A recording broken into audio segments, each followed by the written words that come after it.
ये गाना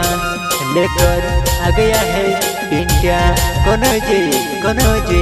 ग्राम हिंगवा नवड़े फल्या वाले गायक धीरज भाई बाड़िया खैरिया बढ़ावा वाले राधिका रिकॉर्डिंग स्टूडियो खैरिया बढ़ावा वाले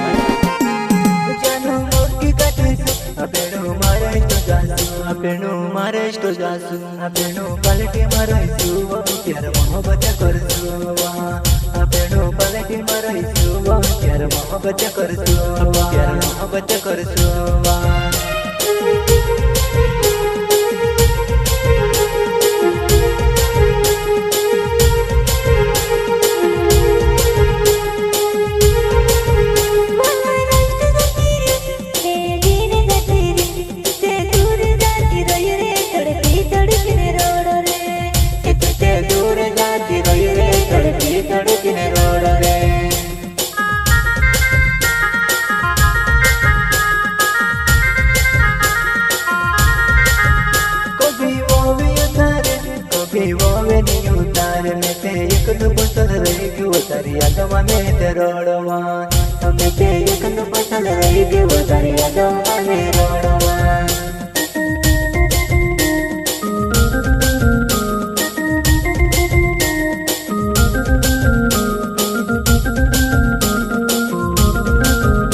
आपणो महाराष्ट्र जासू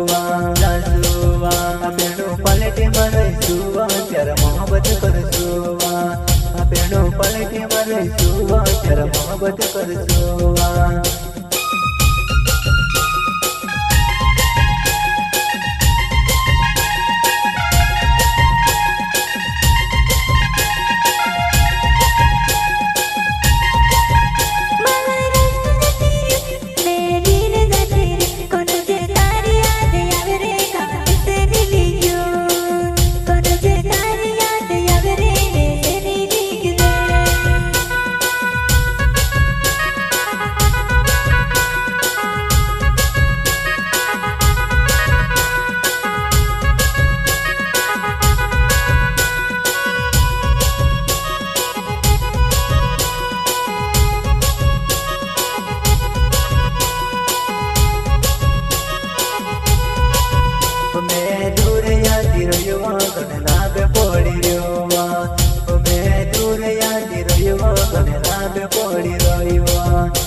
तारी याद कोनी करो बेसे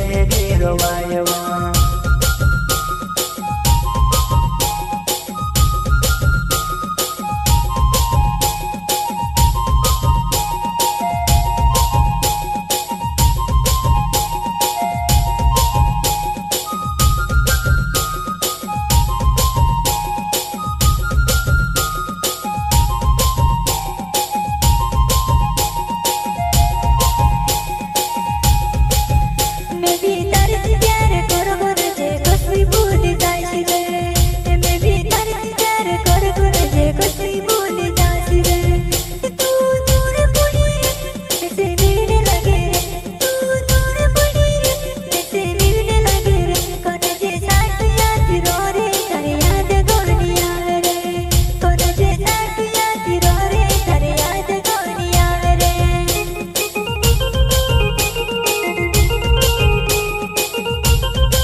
તારે ઘરે આવે ને લાગેવા અમારી મુક્તને લાગેવા તારે ઘરે આવે ને લાગેવા મેં છટકી હતી રે તો ફી કરે જની ગોર તારે યાદ